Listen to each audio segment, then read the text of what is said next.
আসসালামু আলাইকুম। দেশ বিদেশ থেকে ভাইয়ারা আপুরা আমার ভিডিওটি আপনারা দেখছেন।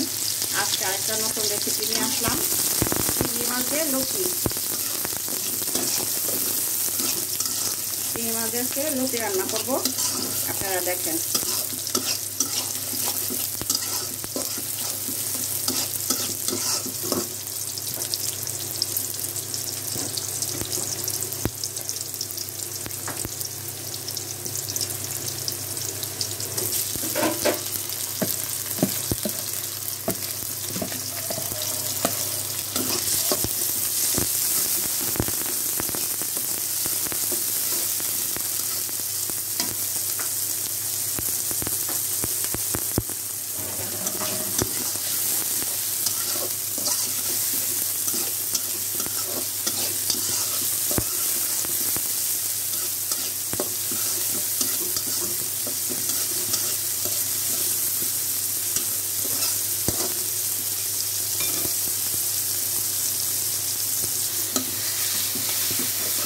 এখন আমার পেঁয়াজ চিংড়ি মাছটা ভাজা ভাজা হয়ে গেছে।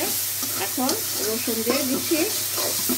এখন রসুনটা ভাজা ভাজা হয়ে অন্য মশলা দিব। অন্য কোনো মশলা দিব না, মরিচের গুঁড়া আর হলুদ দিব। আমরা লতিতে আর কোনো মশলা খাই না।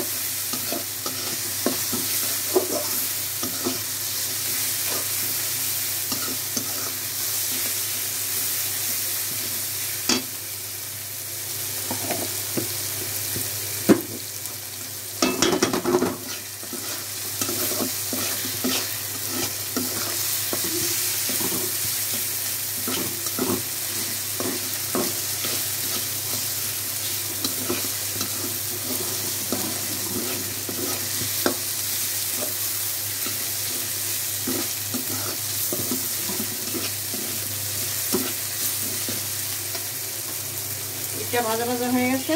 এখন একটু পানি দিয়ে দিলাম।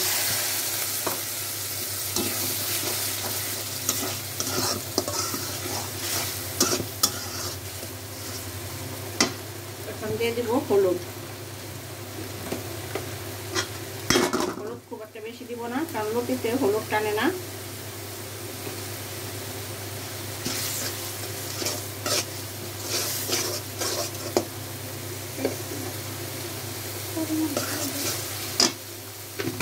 চার চামচের আধা চামচ পরিমাণ দিয়েছি লতি হলুদ। এখন শুকনো মরিচের গুঁড়া দিব।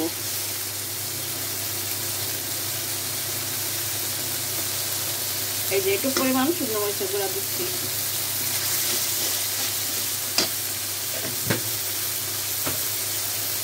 এখন দিয়ে দিব লবণ।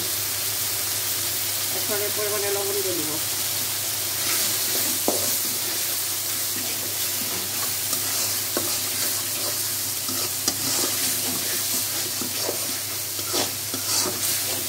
আর একটু মশলাটা কষানোর জন্য পানি দিয়ে দিব।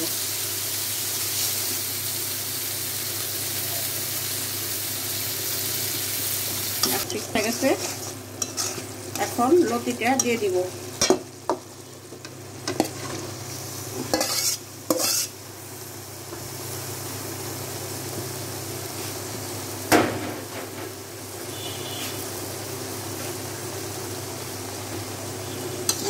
লতিটা নাড়া দিব।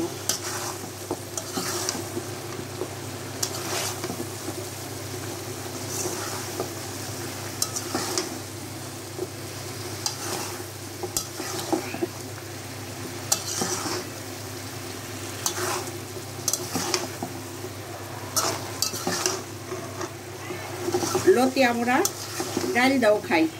ডাল দাও লতি অনেক টেস্ট, মজা হয়। আবার চিংড়ি মাছ দাও খাই, আবার ইলিশ মাছ দাও খাই। আমরা তিনভাবেই লতি খাই।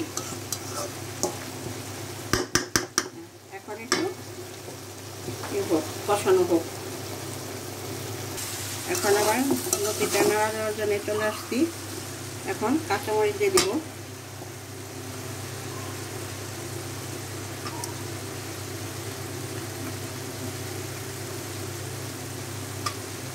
পানি দিতে হয় না, তারপরে একটু পানি দিয়ে দিই, হালকা অল্প একটু পানি। লতিটা এমনি নরম হয়ে গেছে, তারপরে একটু লবণ দিতে হবে। হবে।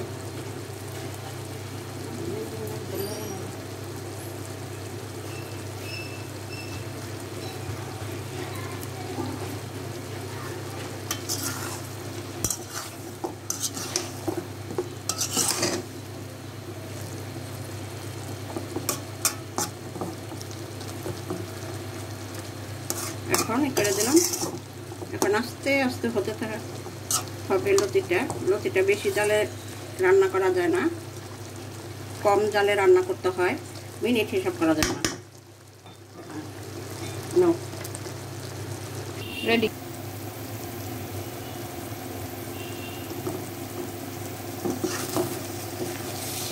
হ্যাঁ, লতিটা আমার প্রায় হয়ে আসছে।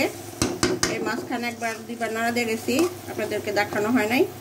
এখন আর একটু বাকি আছে, আর বেশি না, আর 2-4 মিনিট বাকি আছে, আর একটু হবে, তারপর আবার ফিরে আসছি। হ্যাঁ, এখন ফাইনালি আমার লতিটা হয়ে গেছে। দেখেন কি সুন্দর হয়েছে আমার লতিটা, একদম কালার নষ্ট হয় নাই। আর লতির মধ্যে খুব একটা মশলা লাগে না, খালি রসুনটা একটু বেশি পরিমাণে লাগে, কারণ যদি গলায় না ধরে এই জন্যে। তাছাড়া গুঁড়া মরিচ হলুদ তো আপনাদেরকে দেখাইলামই, বেশি একটা লাগে না। আর লতিটা আগে আমি ভাপ দিয়ে নিছি, ওইটা আপনাদেরকে দেখাইতে পারি নাই, ঠিক আছে। দেশ বিদেশ থেকে যেখান থেকে ভাইয়ারা আপুরা আমার ভিডিওটি আপনারা দেখছেন, সবাই আমাকে লাইক কমেন্ট শেয়ার করে দিবেন, আমাকে সাবস্ক্রাইব করবেন। এই এখন দেখেন আমার লতিটা কি ফাইন, একদম হলুদ টকটকার, একদম সবুজ, কালারটা নষ্ট হয় নাই। আমাকে শেয়ার করে, আমাকে সাপোর্ট করে আমার পাশে থাকবেন। আল্লাহ হাফেজ।